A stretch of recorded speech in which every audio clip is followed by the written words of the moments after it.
Good non all of you. તો અગાઉના લેક્ચરમાં આપણે યુનિટ 2B કમ્પ્લીટ કર્યું, નોન એક્વાયસ સોલ્વન્ટ. આજે આપણે સ્ટાર્ટ કરવાનું છે ઇનઓર્ગેનિક કેમિસ્ટ્રીનું પેપર 503 નું યુનિટ 4 સિગ્વિક પોવેલ રૂલ્સ. હવે આપણે અત્યાર સુધી તો તમે લોકો ભણી ગયા હતા અગાઉના 11, 12 FYમાં SYમાં.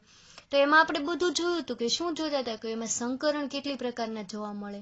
તો સંકરણમાં આપણે જોયું હતું sp સંકરણ, sp2, sp3, sp3d, એ બધા અલગ અલગ પ્રકારના સંકરણ જોયા હતા. તો હવે આ યુનિટમાં આપણે જોવાનું છે કે સિગ્વિક અને પોવેલ અલગ અલગ પ્રકારના કેટલા રૂલ્સ આપ્યા અને એ મુજબ છે એ કેવા પ્રકારનું આપણને સંકરણ એટલે કે હાઇબ્રિડાઇઝેશન છે એ જોવા મળે. તેમાં ફર્સ્ટ પોઈન્ટ આપણે જોશું કે એનું ઇન્ટ્રોડક્શન. તો હવે સિગ્વિક અને પોવેલે એવું કીધું હતું કે અણુ છે એ એક કરતા વધારે પરમાણુનું ઝુમખું છે. હવે અણુ હોય એ શેનું બનેલું હોય તો કે પરમાણુઓનું. તો બે અથવા તો બે કરતા વધારે પરમાણુઓને જોડાય અને શેની રચના કરે છે? અણુની રચના કરે છે. અને ઈ પરમાણુમાંથી એક પરમાણુ છે એ મધ્યસ્થ પરમાણુ તરીકે હોય છે. તો એમાં આપણે જોઈએ તો ફર્સ્ટ શું કીધું કે અણુ એક કરતા વધારે પરમાણુઓનું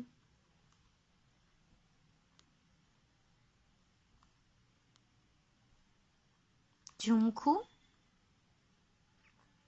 છે. એમાંનો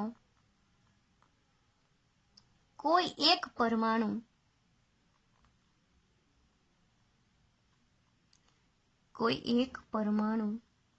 મધ્યસ્થ પરમાણુ તરીકે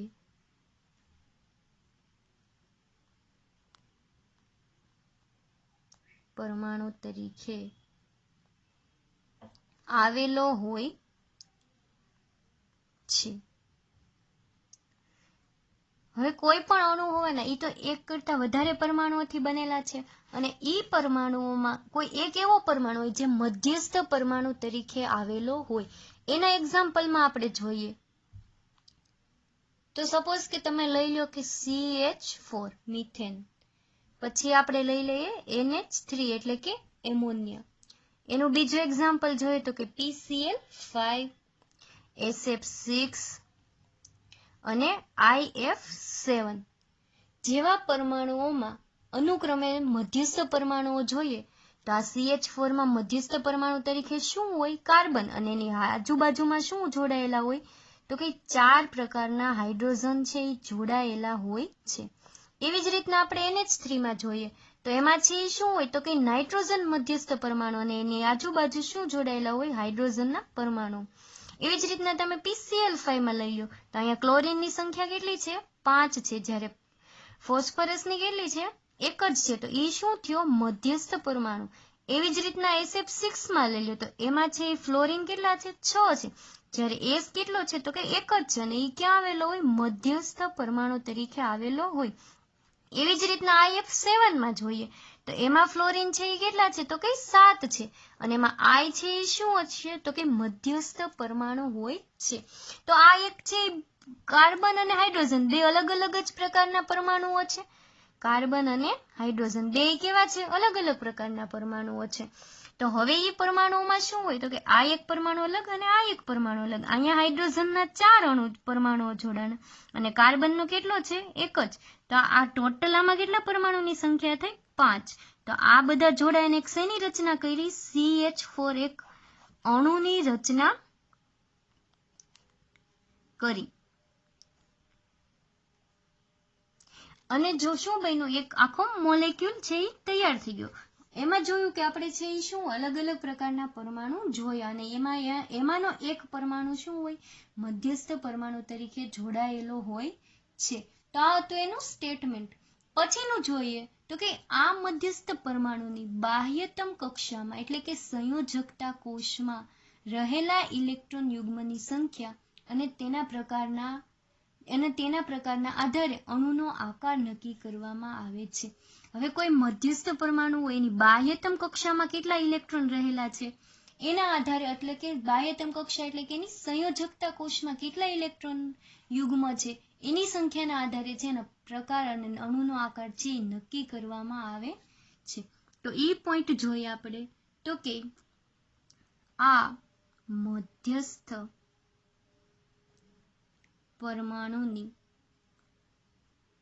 બાહ્યતમ કક્ષામાં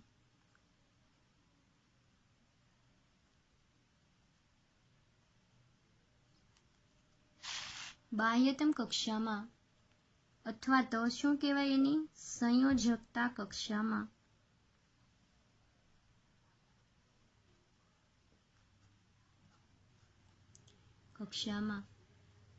રહેલા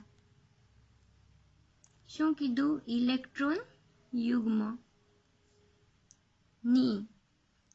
સંખ્યા અને તેના આધારે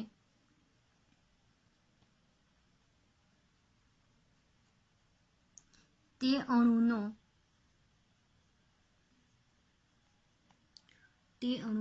આકાર નક્કી કરવામાં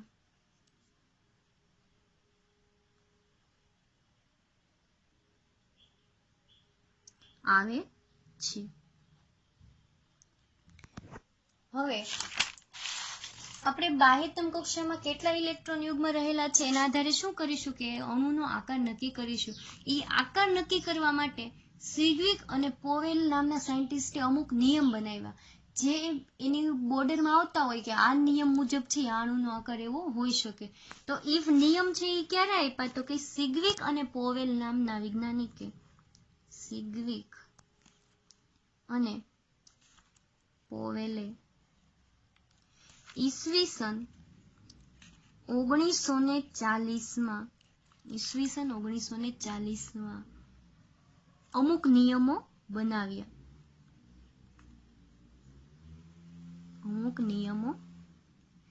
બનાવ્યા જેને સંયોજકતા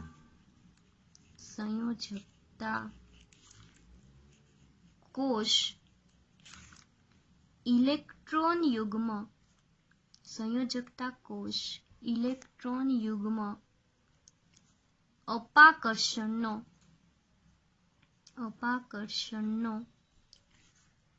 સિદ્ધાંત જેને VSEPR થિયરી તરીકે પણ ઓળખવામાં આવે છે.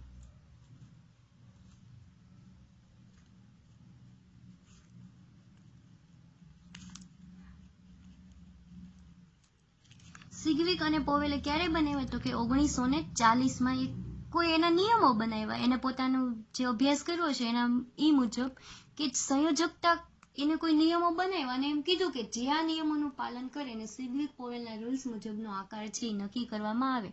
એ નિયમ ક્યારે બનાવ્યો તો કે 1940માં જેને શું નામ આપવામાં આવ્યું જેને સંયોજકતા કોષ ઇલેક્ટ્રોન યુગ્મ અપાકર્ષણનો સિદ્ધાંત એને બીજા કયા નામથી શોર્ટમાં ઓળખવામાં આવે છે VSEPR થિયરી તરીકે પણ ઓળખવામાં આવે છે. એનું ફૂલ ફોર્મ થાય છે valence shell electron pair રિપલ્શન theory જેને ટૂંકમાં શું કહેવામાં આવે છે VSEPR સિદ્ધાંત. ફરીવાર કહી દઉં એનું ફૂલ ફોર્મ છે valence shell electron pair રિપલ્શન theory.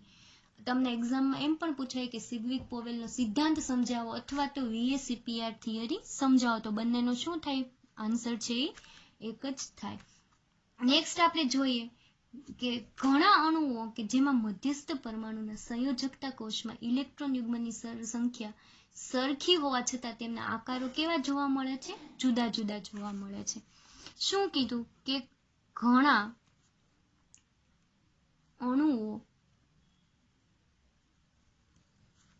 કે જેમાં મધ્યસ્થ પરમાણુના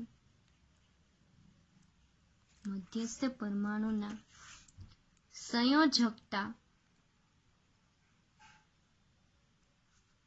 કોષમાં ઇલેક્ટ્રોન યુગ્મની સંખ્યા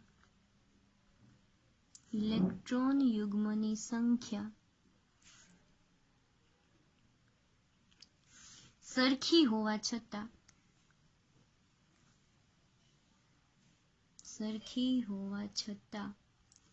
તેમના આકારો કેવા જોવા મળે છે? જુદા જુદા જોવા મળે છે. હવે ઘણી વાર એવું થાય કે કોઈ અણુ લીધો, એમાં જે મધ્યસ્થ પરમાણુ લીધો હોય એમાં રહેલા સંયોજકતા કોષમાં ઇલેક્ટ્રોન યુગ્મની સંખ્યા કેવી હોય? સરખી જ હોય, છતાં છે અણુનો આકાર જુદો જુદો જોવા મળે. એના એક્ઝામ્પલમાં આપણે લઈએ તો કે CH4, NH3, H2O જેવા અણુમાં કેન્દ્રસ્થ પરમાણુના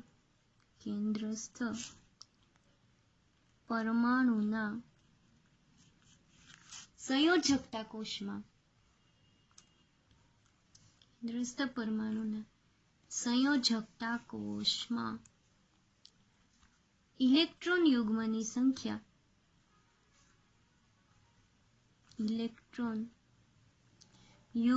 સંખ્યા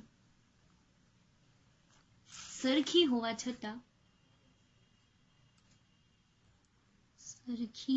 છતાં તેમના આકારો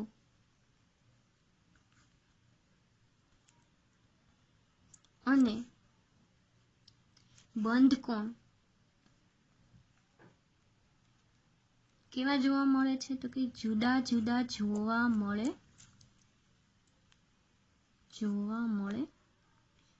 છે. હવે આપણે લીધું કે CH4, NH3, H2O જેવા અણુમાં કેન્દ્રસ્થ પરમાણુમાં રહેલા ઇલેક્ટ્રોન સંયોજકતા કોષમાં જે રહેલા ઇલેક્ટ્રોન યુગ્મ છે એની સંખ્યા કેવી છે? સરખી છે, છતાં તેમના આકારો અને બંધખૂણા કેવા જોવા મળે છે? જુદા જુદા. એવી જ રીતનું બીજું જોઈએ તો કે ઇથિલિન એટલે કે શું થાય? CH2 ડબલ બોન્ડ CH2 અને ડાયક્લોરોઇથેન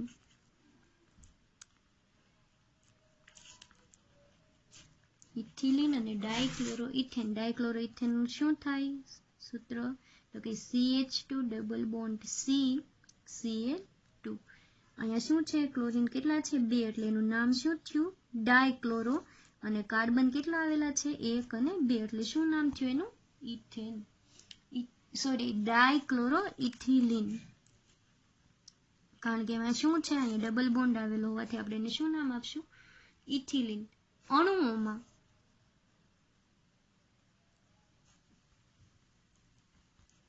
કેન્દ્રસ્થ પરમાણુમાં ઇલેક્ટ્રોન યુગ્મની સંખ્યા સમાન હોવા છતાં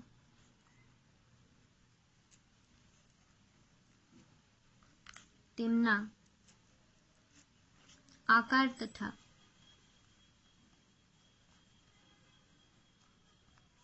બંધખૂણા જુદા જુદા જોવા મળે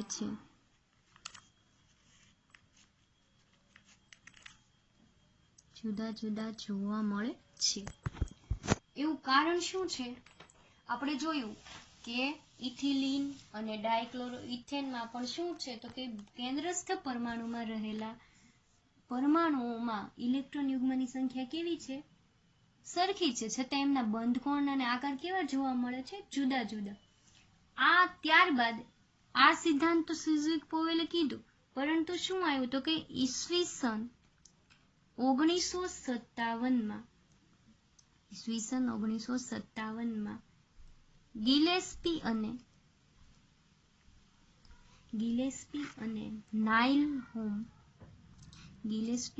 નાઇલહોમે સિગ્વિક પોવેલના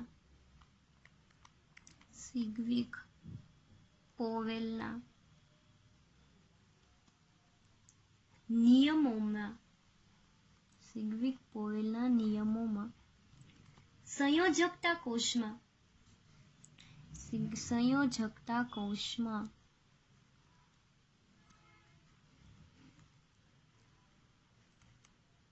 રહેલા ઇલેક્ટ્રોન યુગ્મની ગોઠવણીને આધારે રહેલા ઇલેક્ટ્રોન યુગ્મની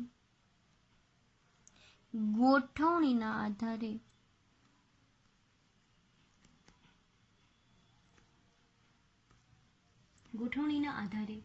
સુધારો કર્યો, જેને ગિલેસ્પી નાયલોમ સિદ્ધાંત તરીકે પણ ઓળખવામાં આવે છે.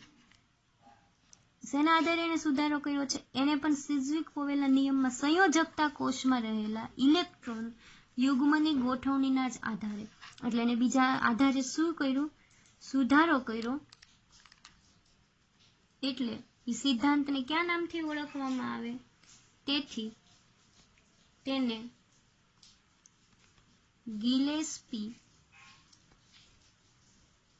ગિલેસ્પી નાયલોમ સિદ્ધાંત તરીકે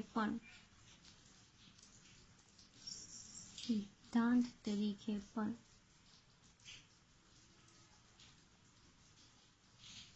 ઓળખવામાં આવે છે.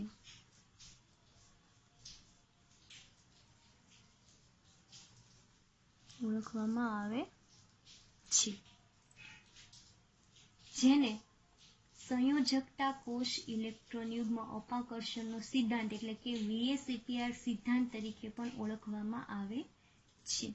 અને બીજા કયા નામથી ઓળખવામાં આવે છે? VSEPR સિદ્ધાંત તરીકે પણ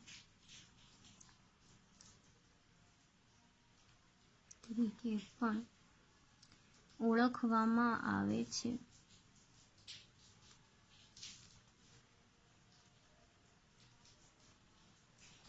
હવે આ સિદ્ધાંત પ્રમાણે અમુક નિયમો આપ્યા જે આપણે જોઈએ.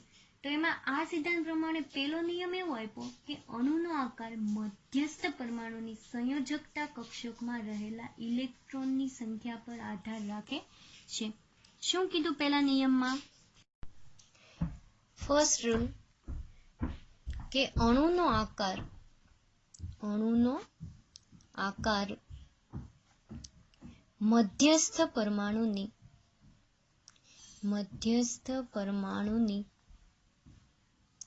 સંયોજકતા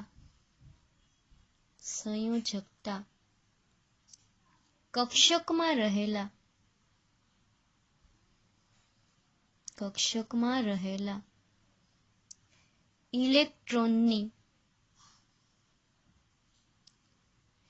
સંખ્યા પર આધાર રાખે છે. આ હતો એનો પહેલો રૂલ્સ કે અણુનો આકાર છે એ મધ્યસ્થ પરમાણુની સંયોજકતા કક્ષકમાં રહેલા ઇલેક્ટ્રોનની સંખ્યા પર આધાર રાખે છે. સેકન્ડ જોઈએ તો સેકન્ડમાં એને એવું કીધું હતું કે અણુમાં કેન્દ્રસ્થ પરમાણુની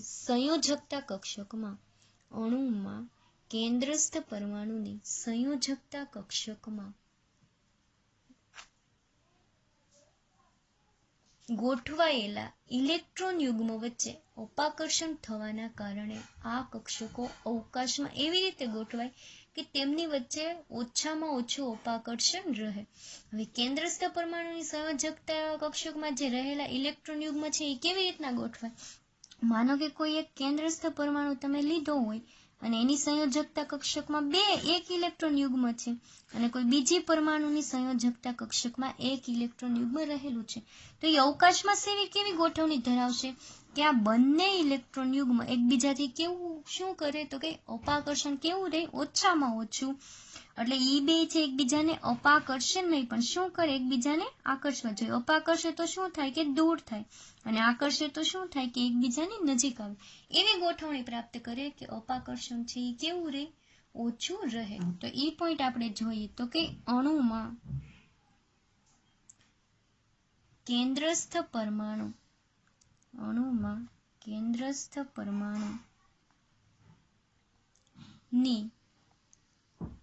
સંયોજકતા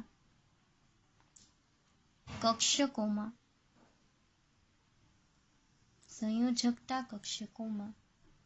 ગોઠવાયેલા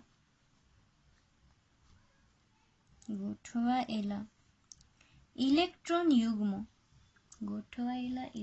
યુગ્મો વચ્ચે શું થાય તો કે અપાકર્ષણ થવાના લીધે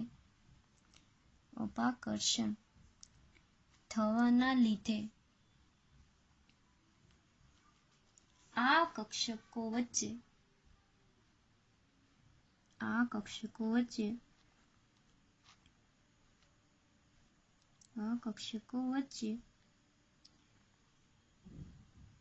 અવકાશમાં એવી રીતે ગોઠવાય કે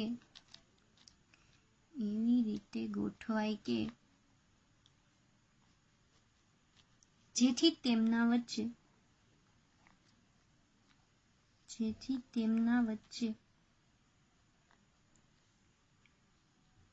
અપાકર્ષણ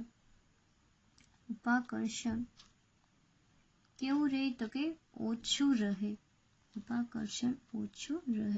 આ એનો VSEPR સિદ્ધાંતનો બીજો નિયમ હતો કે અણુમાં કેન્દ્રસ્થ પરમાણુની સંયોજકતા કક્ષકમાં ગોઠવાયેલા ઇલેક્ટ્રોન યુગ્મો વચ્ચે અપાકર્ષણ થવાના લીધે આ કક્ષકો છે અવકાશમાં કેવી ગોઠવણી પ્રાપ્ત કરવાની વૃત્તિ ધરાવે તો કે એમની વચ્ચે અપાકર્ષણ કેવું રહે, ઓછામાં ઓછું રહે એવું પોતે છે એ વલણ ધરાવે છે. થર્ડ આપણે જોઈએ તો કે અણુમાં રહેલા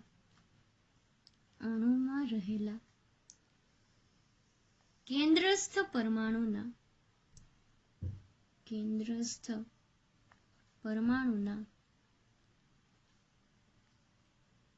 સંયોજકતા કોષમાં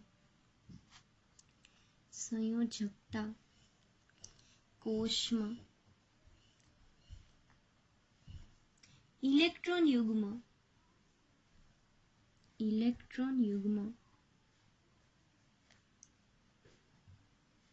બે પ્રકારના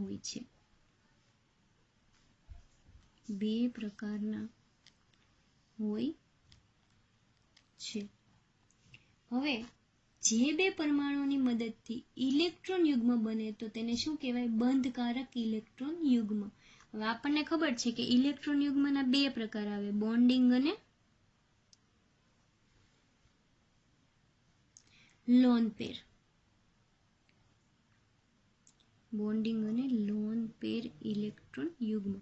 તો એમાં જોઈએ કે બોન્ડિંગ ઇલેક્ટ્રોન યુગ્મ શું અને લોન પેર ઇલેક્ટ્રોન યુગ્મ એટલે શું? તો આપણને ખબર છે કે જે બે પરમાણુની મદદથી ઇલેક્ટ્રોન યુગ્મ બને તો તેને શું કહેવાય? બંધકારક ઇલેક્ટ્રોન યુગ્મ અથવા તો બોન્ડિંગ પેર. એમાં જોઈએ તો કે જો બે પરમાણુની મદદથી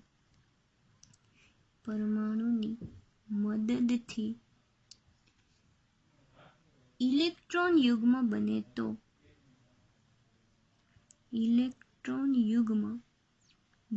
તો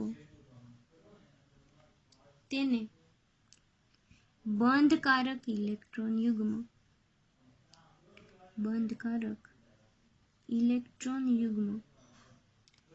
અથવા તો શું કહેવાય એને? બોન્ડિંગ પેર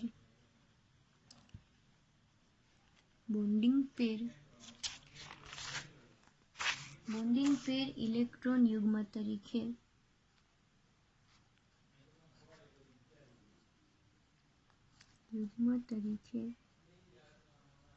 ઓળખવામાં આવે છે.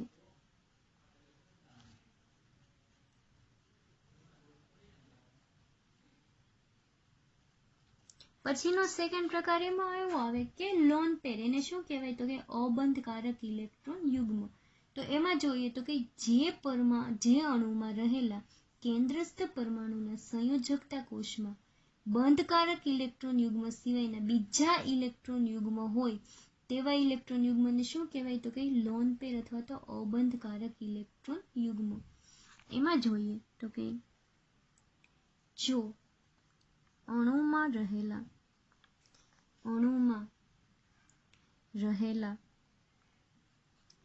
કેન્દ્રસ્થ પરમાણુના સંયોજકતા કોષમાં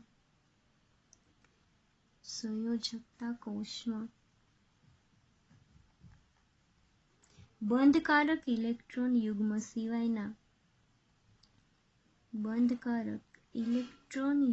સિવાયના બીજા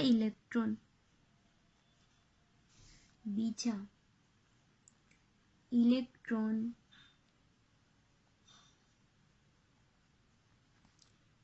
યુગ્મ હોય, બીજા ઇલેક્ટ્રોન યુગ્મ હોય તો તેવા ઇલેક્ટ્રોન યુગ્મને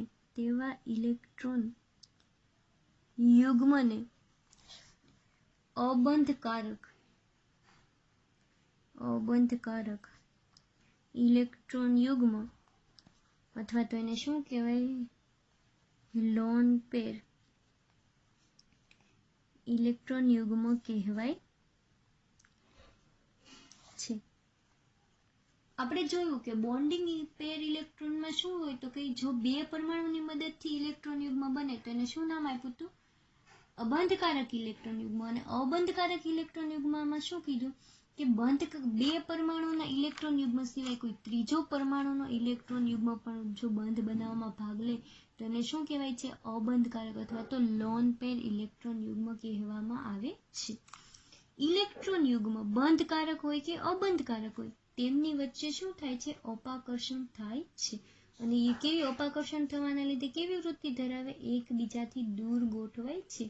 તેથી તેના વચ્ચે શું થાય તો કે એકબીજા વચ્ચે અપાકર્ષણ ઓછું થાય. દૂર ગોઠવાય એટલે અપાકર્ષણ કેવું થઈ જાય, ઘટી જાય. અને એવી અવકાશમાં રચના ધરાવે કે પછી બંને વચ્ચે અપાકર્ષણ સાવ ઓછું જોવા મળે. તો જોઈએ આપણે કે ઇલેક્ટ્રોન યુગ્મ બંધકારક હોય કે અબંધકારક હોય.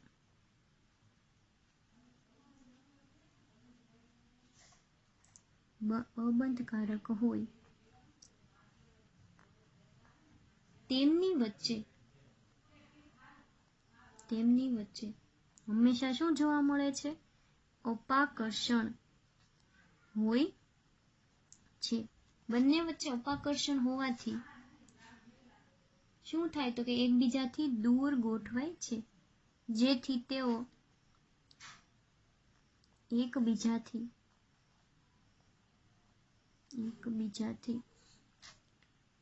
દૂર ગોઠવાય છે. દૂર ગોઠવાવાથી વચ્ચે અપાકર્ષણ કેવું થાય તો કે અપાકર્ષણ ઘટે છે. શેના લીધે તો કે અપાકર્ષણ ઘટે છે. શું કામ તો કે એકબીજાથી કેવા થાય છે, દૂર ગોઠવાય છે, તેથી અપાકર્ષણ ઘટે છે. આ હતું એના નિયમો.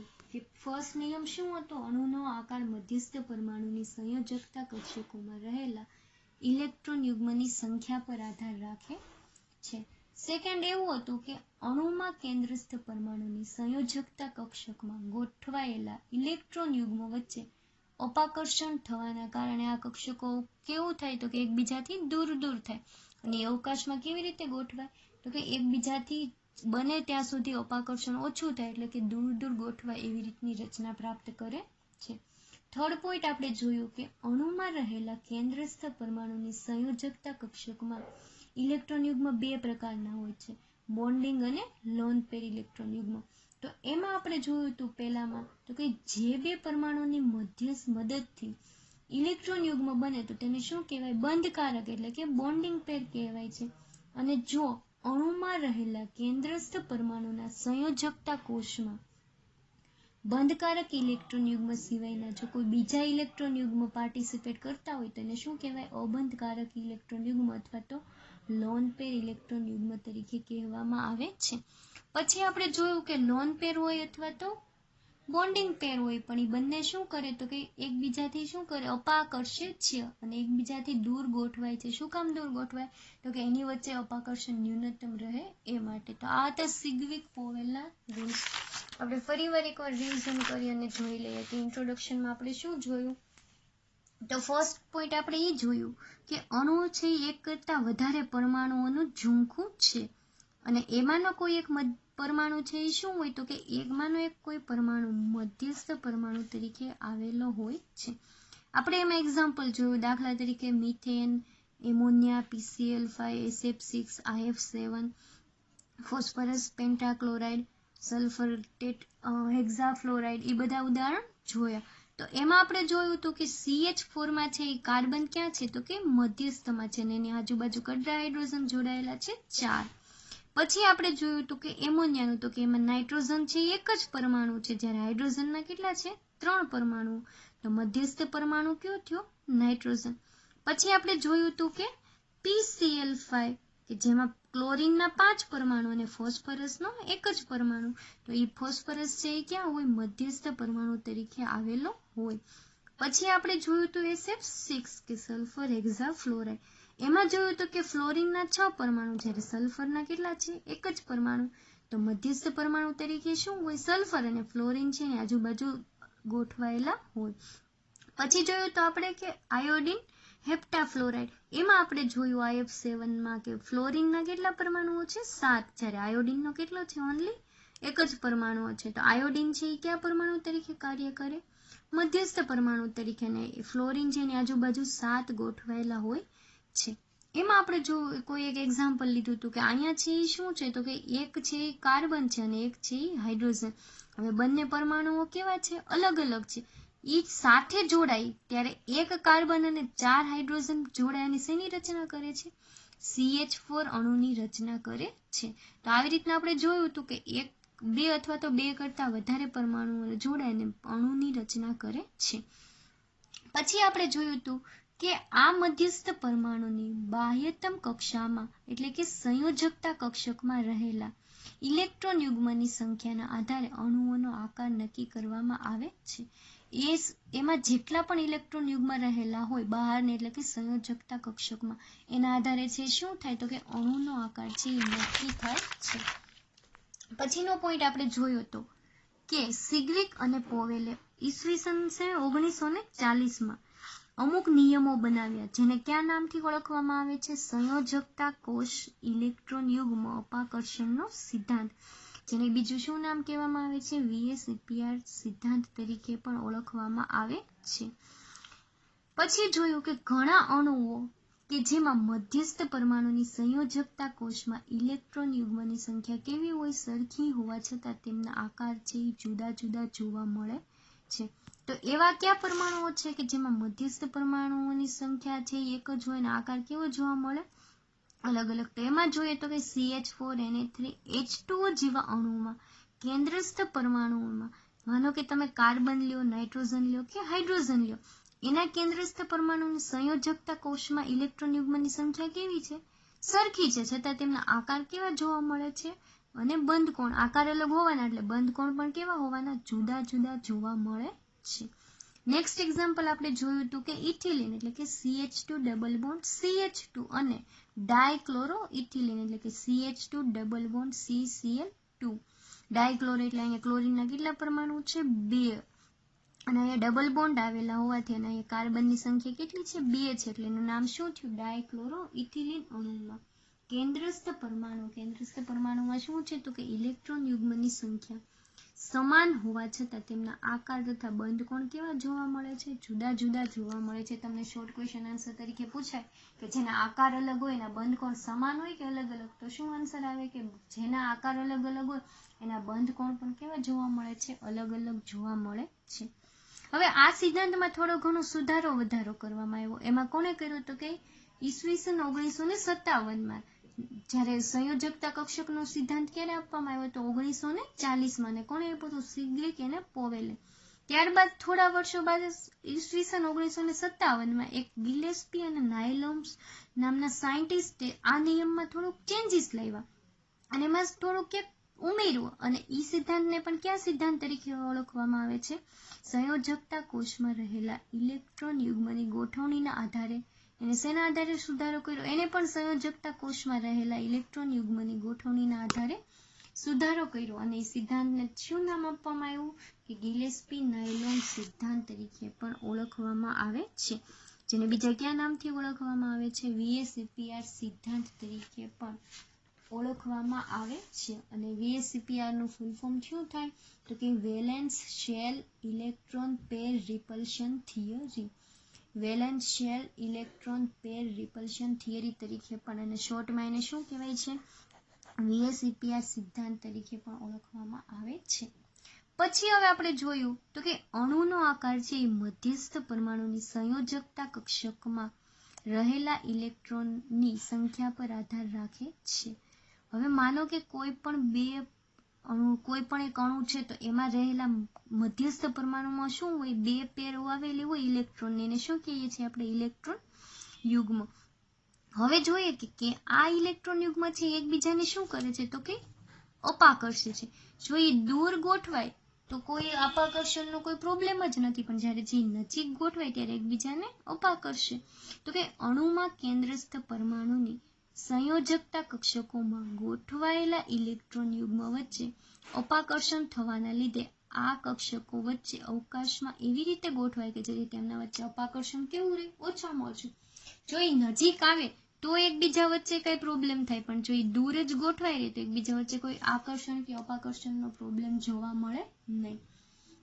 પછીનો આપણે નેક્સ્ટ પોઈન્ટ જોયો કે અણુમાં રહેલા કેન્દ્રસ્થ પરમાણુના સંયોજકતા કોષમાં ઇલેક્ટ્રોન યુગ્મ બે પ્રકારના હોય છે. કેટલા પ્રકારના હોય છે? બે પ્રકારના.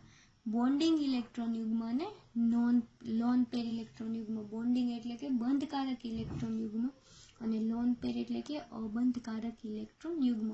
એમાં આપણે ફર્સ્ટ જોયું હતું કે બોન્ડિંગ પેર, તો કે જો બે પરમાણુની મદદથી ઇલેક્ટ્રોન યુગ્મ બને તો તેને શું કહેવાય? બંધકારક ઇલેક્ટ્રોન યુગ્મ અથવા તો બોન્ડિંગ પેર ઇલેક્ટ્રોન યુગ્મ છે તરીકે ઓળખવામાં આવે છે.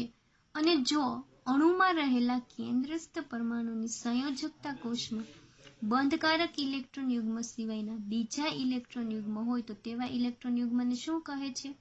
અબંધકારક અથવા તો લોન પેર ઇલેક્ટ્રોન યુગ્મ તરીકે ઓળખવામાં આવે છે. લાસ્ટ પોઈન્ટ આપણે જોયો તો કે ઇલેક્ટ્રોન યુગ્મ બંધકારક હોય કે અબંધકારક હોય તેમની વચ્ચે અપાકર્ષણ હંમેશા જોવા મળે છે. એવું જરૂરી નથી કે લોન પેર હોય તો એના વચ્ચે અપાકર્ષણ જોવા મળે, કે બોન્ડિંગ પેર હોય તો લોન પેર અથવા તો બોન્ડિંગ પેર ઇલેક્ટ્રોન હોય, બંને વચ્ચે શું થાય? અપાકર્ષણ જોવા મળે છે. અને ઇલેક્ટ્રોન યુગ્મ છે એ અપાકર્ષણ ઓછું થાય એના લીધે શું કરે છે તો કે એકબીજાથી દૂર ગોઠવાય છે, તેથી અપાકર્ષણ ઘટે છે. જો નજીક ગોઠવાય તો અપાકર્ષણનો પ્રોબ્લેમ વધારે રહે, દૂર ગોઠવાય તો એકબીજા વચ્ચે અપાકર્ષણનો કોઈ પ્રોબ્લેમ જ જોવા મળતો નથી. તો આ હતું ફર્સ્ટ VSEPR સિદ્ધાંતનું અથવા તો સિગ્વિક પોવેલ રૂલ્સનું ઇન્ટ્રોડક્શન. Thank you.